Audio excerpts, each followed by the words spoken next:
When we want to describe a piece of music, we often try to pin down what genre it is. So, for example, we'll say it's classical music or folk music or jazz. It's a useful shortcut because it's a language we all more or less understand. As modern listeners, though, our musical interests don't always stay within these categories. Our playlists, record collections, and concert choices are increasingly diverse and unpredictable. And this approach to listening also reflects how composers are creating.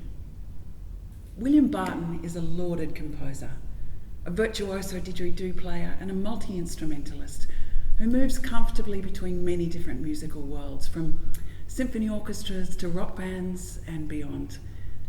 A proud Kalkadumu man, William grew up in Mount Isa, Queensland, studying didgeridoo with elders while listening to Beethoven and AC/DC on the radio. So in music, as well as in life, William speaks many languages. For this project, he's chosen to work with Simon Barker and Scott Tinkler, two musicians who've travelled a long way from their own backgrounds in jazz. From the starting point of the Sydney Opera House, we'll follow these travellers as they create a new musical language together and push beyond the boundaries of genre.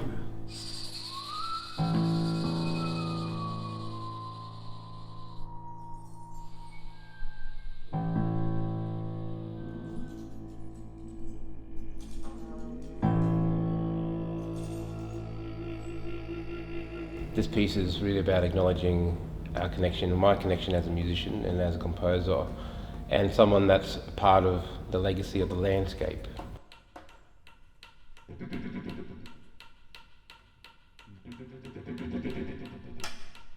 As I talk about connection, I'm visualising the wintry skies in Mount Isa, the Kalkadoonga country, and how we have those beautiful deep red, pink and blue sort of hues all mixed together. Again, it's about the connection to the space that we're in. So I'm thinking of ceremony that's outside of the Opera House, and I'm bringing that inside the Opera House and making an acknowledgement of where our sound, our palette of sound comes from, and that comes from the earth, you know.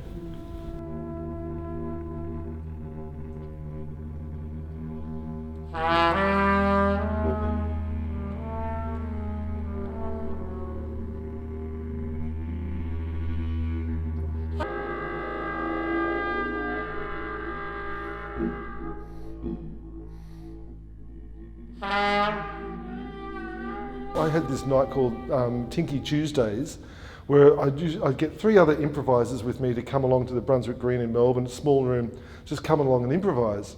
And so Willie was in town, and I said, "What'd you do this night?" And he's like, "Yeah, bro, I'll come and do it." And so he turned up. It was hilarious. He turned up and didn't have his didge, and he had a guitar with 5 strings on it, and he got a vacuum cleaner hose from the storage unit and a toilet roll, and proceeded to play the most incredible music all night on what he had to deal with there. True improviser.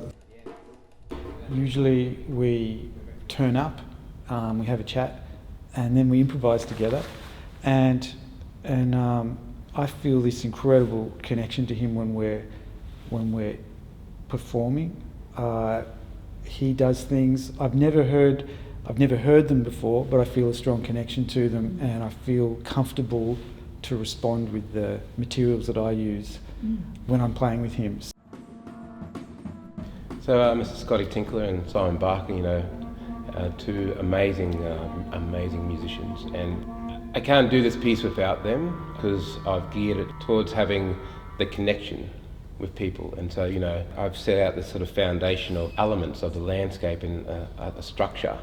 You know, I need that to be sort of, you know, reinterpreted through such musicians as Scott and Simon to bring it to life.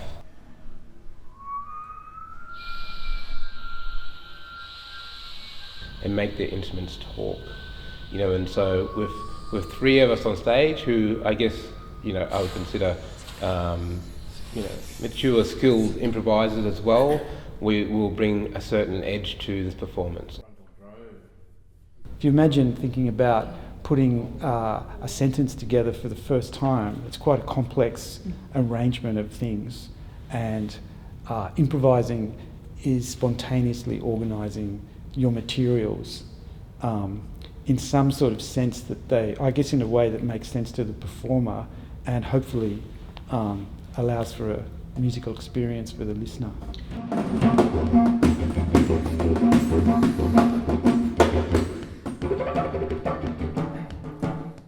Improvisation becomes a very interesting subject. I mean, the word itself is contradictory because we don't actually improvise as such. Like, I'm not doing things by chance. I practice very hard at my instrument. I master my instrument, the trumpet. I master the musical devices that I would use, that I like to use, depending on what people like to use. But I'm obsessed with rhythm. I like rhythm and notes. And so I'm using these devices to create music in a spontaneous way. My understanding of it is that you gain malleable skill, that you can manipulate materials, musical things. In my case, it's rhythmic things, and ways of organising patterns and things into different configurations spontaneously, in response to either things other people are playing or in response to stuff you're generating yourself if you're playing alone. And it's to get to the point where you're comfortable doing it requires a certain level of commitment to gaining those skills that allow you to be able to link things together. Being mainly instrumental music, you have to know the language of your instrument, and knowing the language of your instrument is so important to be able to express yourself musically. And so that's what I hope and we hope to achieve through this piece, with connection to our musical brothers on stage.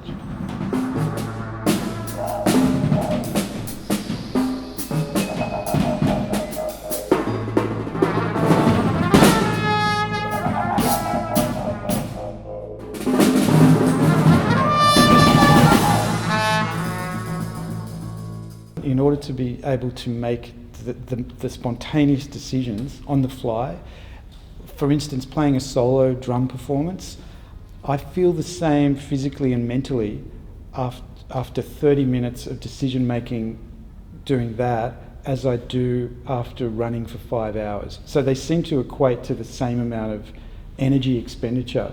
One is a physical energy, but the drumming, if you're improvising, is decision making. You're making thousands of decisions and coordinating them. So the training for me is staying physically really fit and then training my body to be able to make spontaneous decisions. So lots and lots of technical practice that's really rigorous, so that if I want to play a note, I can execute the idea that I have at that moment.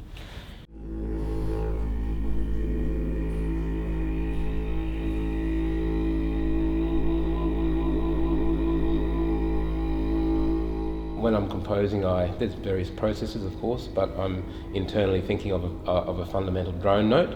But of course, I want to be able to circle or circumnavigate outside of that universe of that fundamental drone note to take it somewhere else. So long notes, as long as possible. Yep. Try to get a few minutes out of that sort of vibe. There's a paper form of the ideas and the thoughts. There's elements of improvisation within a structure, and so I lay down the foundation with my ideas, and that it gets expanded out, through that process of our rehearsal, and just being open-minded. As much as I'm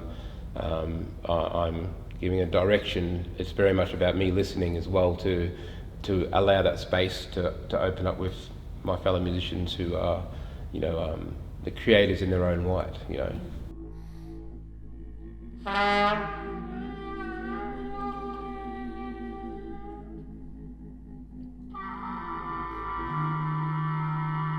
Well, playing with Willie when he's playing Didge, there's so many connections to overtones and sound and the feeling of the breath And I think there's times I would like to deliberately get in the way.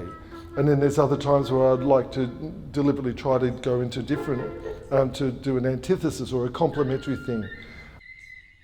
Part of improvisation is actually being willing to put yourself in a situation that is actually uncomfortable, and then it's sort of like you dive in the deep end of a pool and then you have to work out how to swim out, or you get put in the middle of a maze and you have to work out how to get out. You find that putting yourself into trouble, that's the fun bit, because then you go, right, here I am, now what do I do?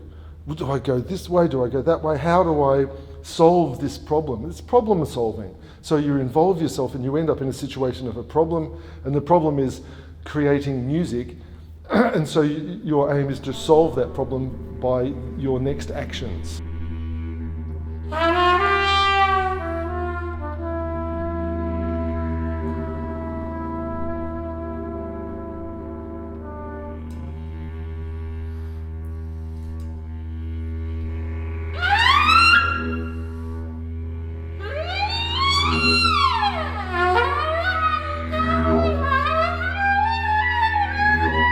So I want to take people to that magic space in Kalkadunga country, Mount Isa.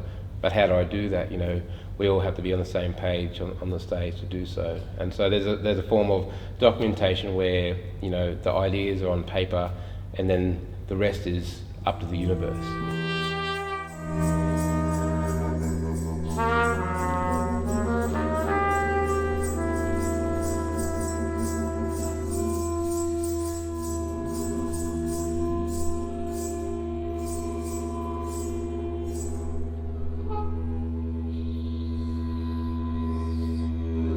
Wow.